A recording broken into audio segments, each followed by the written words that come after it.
Tak pegah ke urang lain dilikut yang hanagat itu namanya upat.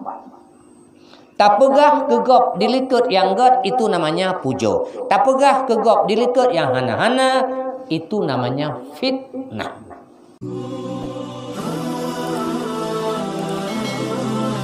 Al-ghibah. Ribah. Ribah bahasa Arab.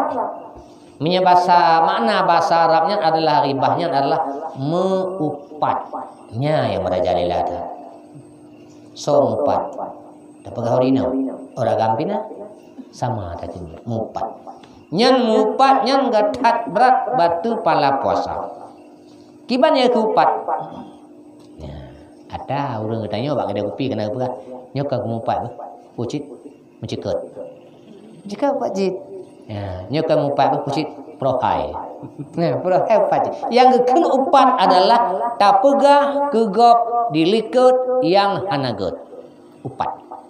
Tak pegah ke gop, tak pegah ke gop, tak pegah ke urang lain dilikut yang hanagat itu namanya upat.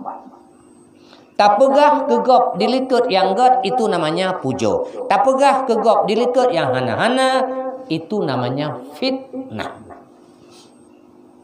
Lain macam tabilah-bilah tapi pisah-pisah ingin pahala puasa getanya menteng nepegah Rasulullah kam min saimin laisa ilal ju' wal an. Berapa banyak orang yang melaksanakan puasa tapi sayang yang ada cuma duk dan gerak-gerak pahala. Telake dengan malaikat, ya malaikat dah puasa lu.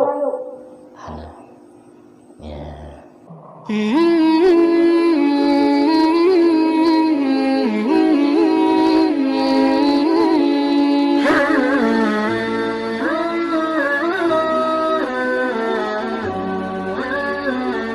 Thank you.